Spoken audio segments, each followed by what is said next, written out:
Welcome to episode 2 of Ask the Superintendent. My name is Tarmo Tari, and I am a student council member at McCarthy Middle School.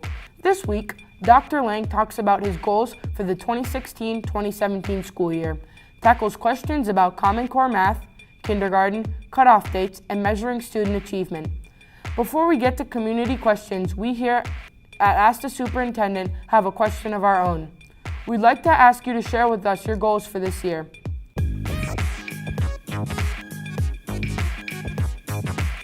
So recently I presented to the school committee my plan for the 2016-17 school year, and there were really 4 overarching priorities or goals for our work for the coming year. First is the district is actually finishing the last year, the 5th and final year of a 5-year strategic plan which the previous superintendent and administrative staff had put together. So we thought it was very timely, obviously, to take a look at our existing projects and programs and initiatives that are taking place in the district to see how we're actually doing as that 5-year plan that was in place is concluding, and to help shape the district for the next 3 to 5 years going forward.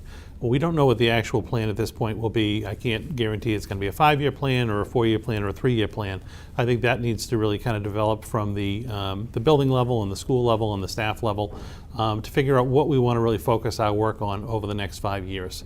But the strategic planning process has begun. The district administrative team has actually dedicated a lot of time this past fall and will be this winter to looking at our goals for the coming years. There'll be some community input sessions and also staff input sessions after the holidays to get feedback into what is really going to drive the district for the next number of years to come.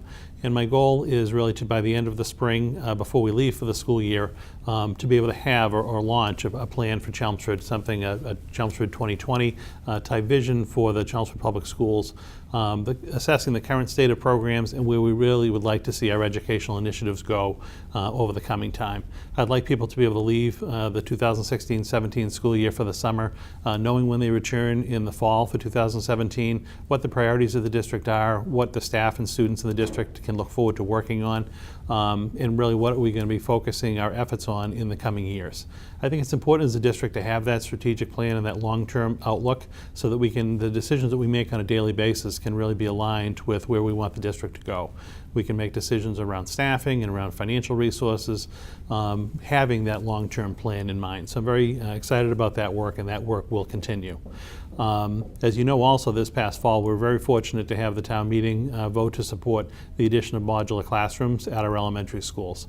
So our 4 elementary schools, we're in the process right now of working with an architect engineering firm to put some plans together for modular classrooms at that buildings. So those modules will provide us some of the needed space that we have at the elementary school level to deal with some of the overcrowding that's within each of the 4 buildings. And it will also at the same time provide us some space to be able to add some additional classrooms for our implementation of the full-day kindergarten program, again, which we're aiming for in the fall of 2017. So the initiative around the capital plan and actually building those modular classrooms is going to take a significant amount of time this year and a significant amount of effort. A third project, or a third main phase of our work, will be now that the comprehensive facility assessment is finalized, and that report will actually be going to the school committee within the next few weeks. Our hope is to be able to work and identify one of the 5 master plan options which were left at the end of the process to ultimately select with community input and apply to the Mass School Building Authority through the statement of interest process in the spring of 2017 for a new school construction project in Chelmsford in the years to come. You need to be able to get into the MSBA pipeline for funding, because if we do want to build the school in Chelmsford in the next 5 to 10 years, you need to be in line with all other communities to receive that funding. And the state, for a town similar size and funding available of Chelmsford, would receive about a 50% reimbursement for any funds that we expend on a new school project, whether it be a brand new school or an addition or a renovation to a school. We want to at least be setting ourselves up for the future to be able to access that state money and have the state actually partner with us on a school project. And I think last, one of the 4th major initiative we're going to have this year working with admin staff is taking a look at all of our district emergency response plans and emergency procedures that would take place in the event of an emergency within the Chelmsford Public Schools. It's time to revisit those plans to see actually what the plans kind of call for, and if they detail different reactions that the schools are supposed to have to different situations. We want to make sure that we're on the cutting edge of reactions, that we're working very closely with emergency emergency responders, and that our police department and fire department and ambulance services, we're all on the same page with them. In the event that there ever was an emergency in one of our schools, we need to make sure that our plans are current, that they're up to date, that we're going to be utilizing best practices within the field of emergency response to school situations. So that's a fourth major area that we're working on in the coming year. And those four major initiatives are going to take a significant amount of time, both administratively and staff time within the district, but I think they're very well worth it to help shape the long-term future of the district. A resident wants to know the cutoff dates for kindergarten and first grade, and if it's possible for a child who does not meet the cutoff dates to be admitted.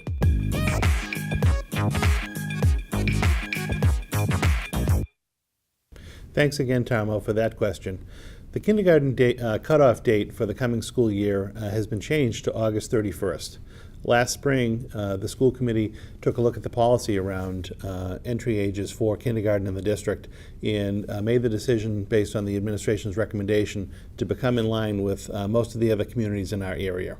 We previously had October 1st as the cutoff date, but we switched everything for kindergarten and first grade back to August 31st. So children need to be 5 years of age or older on August 31st to be able to enroll in full-day kindergarten for the fall of the 2017 school year. Students need to be 6 if they want to enroll in first grade in the district. There are no exceptions to the kindergarten age. You do need to be 5 years old by August 31st to be able to enroll in the Chelmsford Public Schools full-day kindergarten for the fall. There is an exception if you participate in a full-day kindergarten private program over the course of the coming year. You can petition the administration to be considered to move into first grade the following year. So there are no exceptions for kindergarten. You have to be 5 by August 31st. There is a potential for an exception if you are not 6 before August 31st and you want to be considered for first grade the following year. You do need to complete a private full-day kindergarten program and then petition the administration for consideration. Sushata Paul recently moved to Chelmsford. She has a child in middle school and an incoming kindergartner. She is wondering if the district will offer full-day kindergarten in the 2017-2018 year.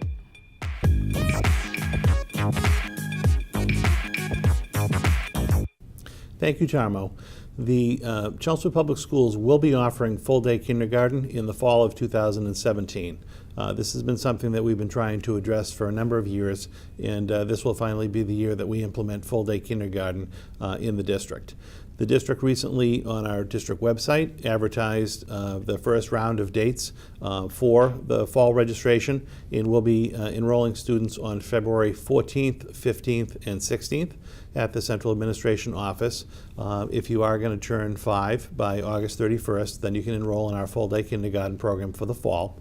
There will be some additional dates later in the spring, sometime in the April or March timeframe, where you can also come to the school administration office and register for full-day kindergarten for the fall. I would recommend you check back to the Chelmsford Public Schools website. Right on the main page of the website is a link for kindergarten registration, and that will include the dates for future registration periods. Michelle Saba is a parent of middle and high school students in Chelmsford. Michelle wants to know more about special education. Specifically, what professional development opportunities are offered to teachers in the area of special education?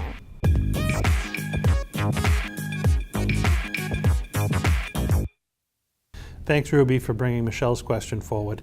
And I'm happy to report in Chelmsford there is a tremendous amount of professional development opportunities that take place in the district.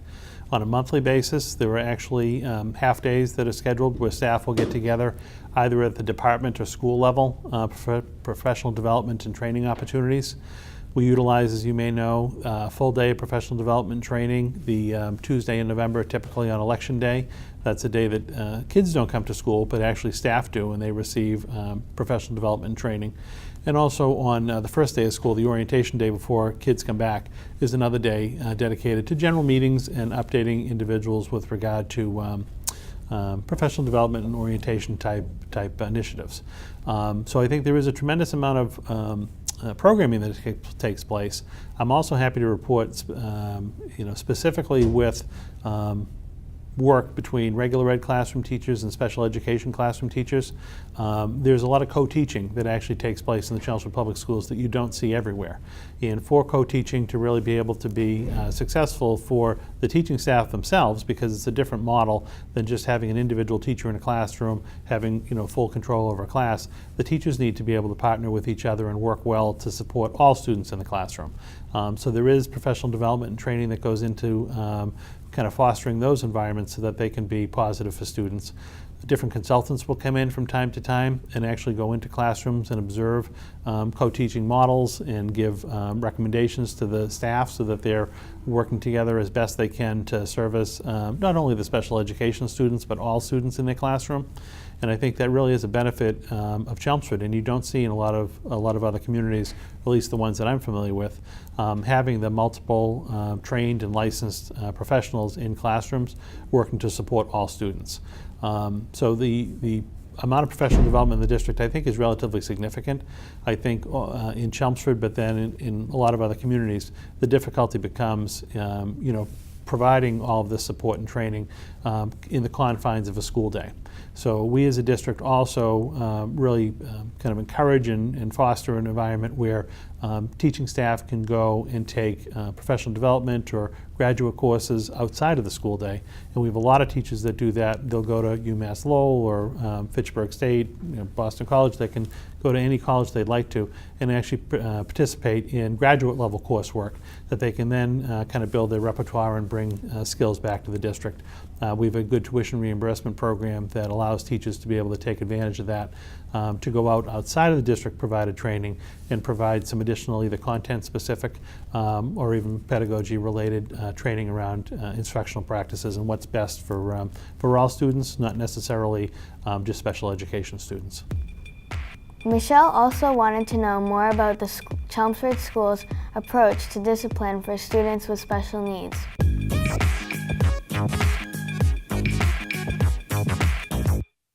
This is a question that we often receive from parents, not only of special education students, but of all students in the district.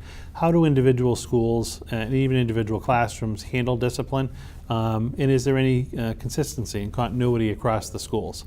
One of the things as school administrators that we try to really foster is that consistency across grade levels, consistency across schools, and how schools will actually handle and react to similar situations regardless of what building they're in.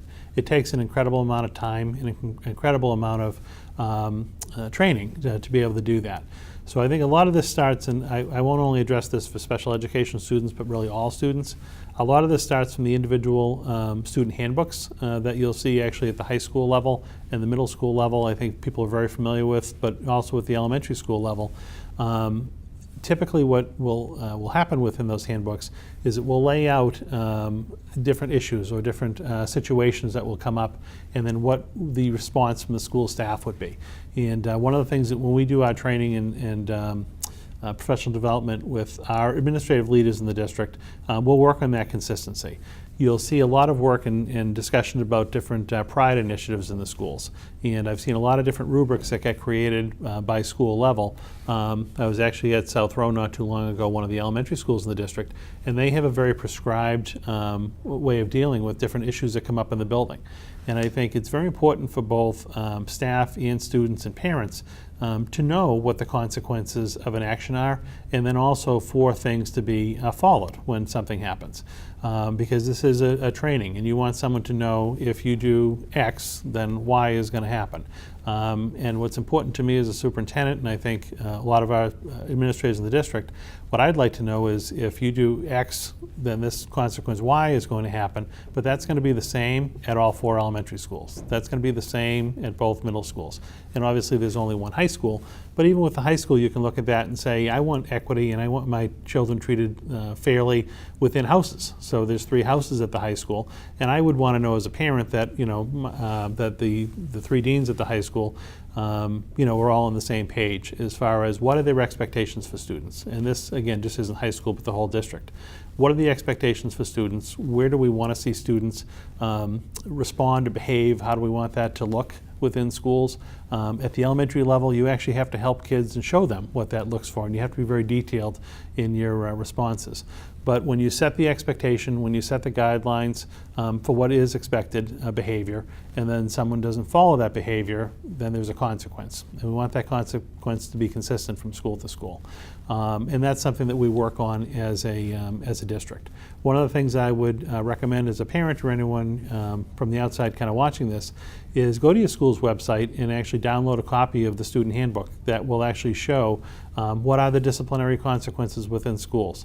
What are the expectations for children and staff and follow through?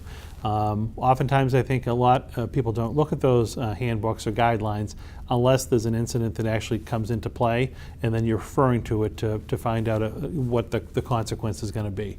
But I think it's a good activity to go through on an annual basis, because the handbooks are updated to familiarize yourself with the language that's within them, to also then be able to know how is a school going to react, or how should they be expected to react if a particular situation happens in a building at a particular grade or classroom or school. I think that's a starting point, and I think to educate yourself first on what the expectations are, and then be able to help and monitor as the year goes on if something happens, that the consequence is actually handled or handed out in a fair and equitable manner. Michelle is also curious about how student achievement is measured.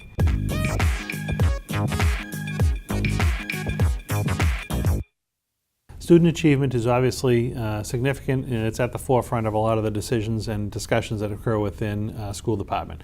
And there's several ways of really looking at student achievement. I think the first thing that might come into mind when someone talks about student achievement is, within a school district, how do students actually achieve, or what ranking or score do they receive on a standardized test, such as an MCAS or a Parker exam or something like that.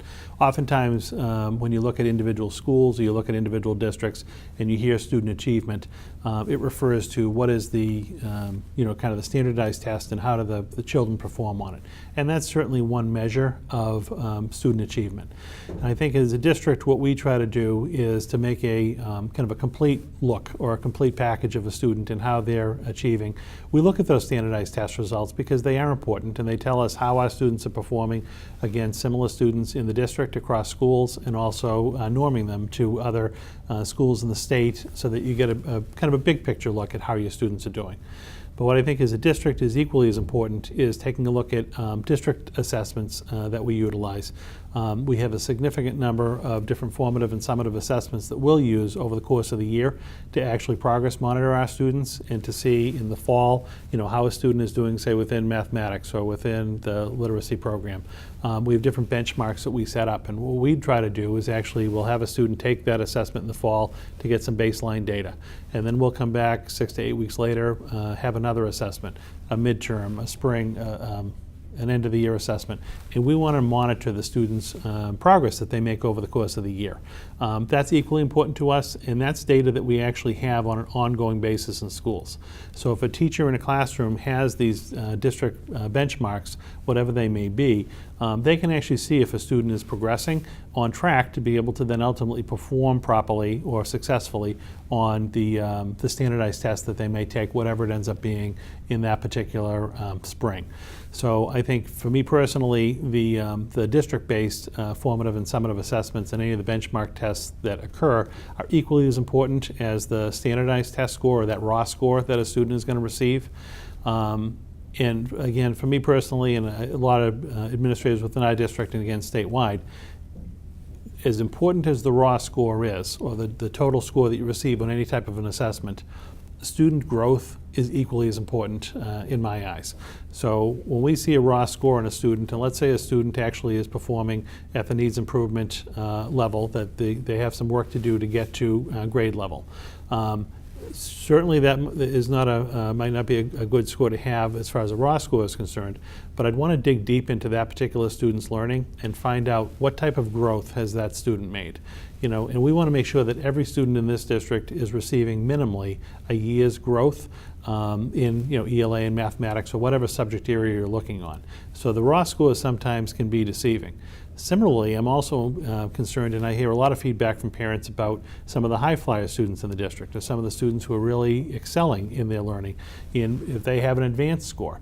And I don't think it's okay to just look at a raw score that happens to be an advanced score for a student, and again, not dig deeper to see if that student is actually progressing. Because oftentimes what you'll find is some students are incredible test takers and they're going to score advanced, but sometimes they're not making a full year's growth. So are we still challenging that advanced student to make sure that they're still learning and that education is still fun for them and they're finding it exciting? I'd be equally concerned if our advanced students were only seeing 6 months growth in a year as opposed to a full year. So I do think you have to take a look at student achievement in a couple of different ways. One is certainly looking at some raw test scores as far as a standardized assessment. We want to look also at district benchmarks and district assessments that are created to help, again, with that whole progress monitoring piece. And what I would leave you with, as important as it is to have the raw score on the test be as high as it possibly can, we can't stop at that and be satisfied at that without digging deeper to see if on the growth level students are actually seeing, minimally that full year's growth, whether they're at the lower end of the assessment or the higher end of the assessment. Student growth is equally, if not more important, to setting the total picture around assessment. Becky Hay, a new mom to Chelmsford School System, asks where to find the elementary lunch menu.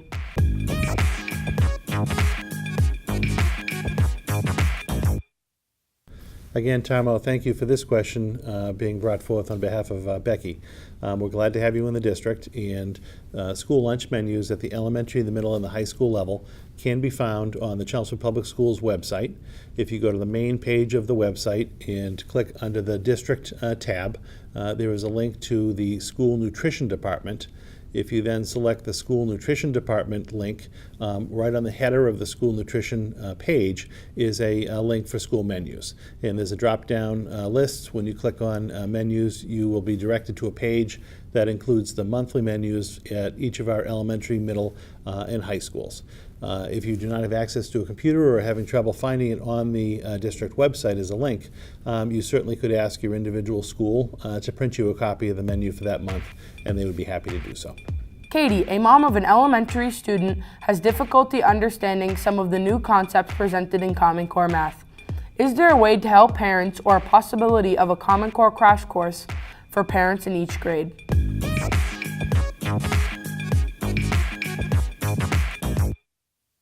Tarmo, thank you very much for that question from Katie. Years ago, even when I was in school and we would learn math, quite often it was flashcards and learning how to do addition and subtraction and multiplication and division in a very neat and orderly kind of prescribed fashion. And people would kind of wonder, well, when in life will I kind of use this kind of math going forward? Math these days, the way it's instructed, if you want to think about, we have literacy for children, which is really learning not only how to read, but to understand what you're reading and how to apply it in certain situations. You'll often hear the word numeracy, and that is similar to literacy.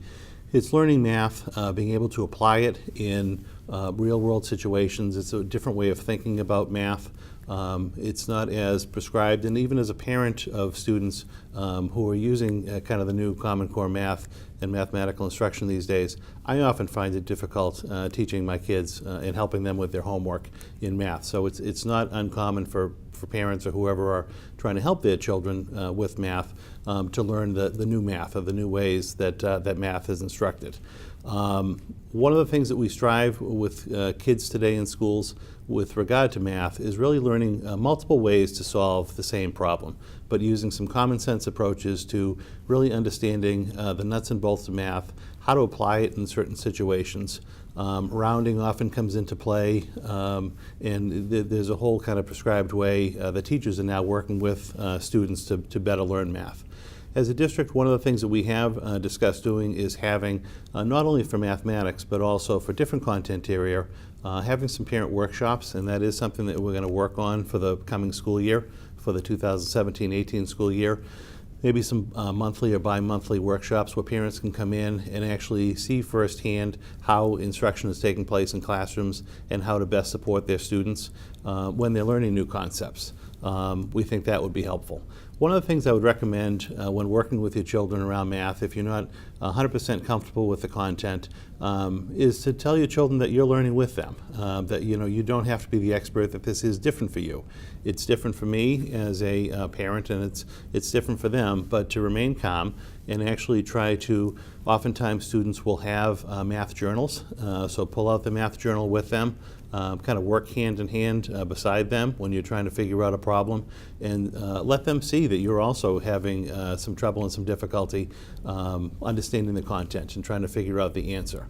I think one of the things that you'll really see with regard to the way the math is instructed today is that we want students to be able to conceptually think about the math problem that's before them and figure out multiple ways that make sense to them to possibly solve the problem.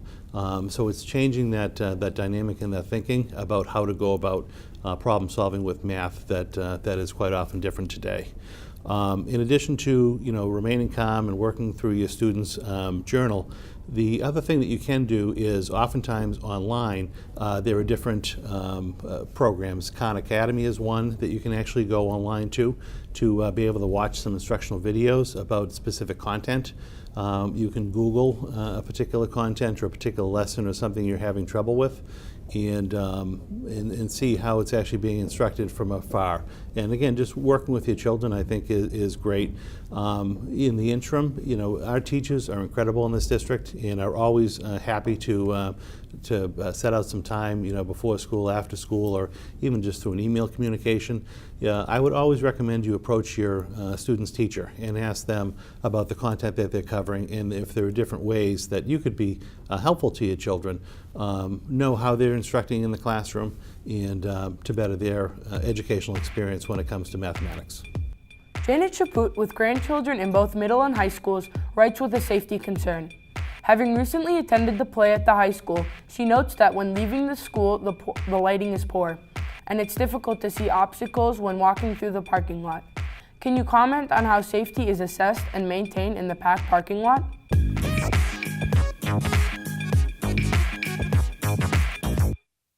Tarmo, thanks again for that question from Janet.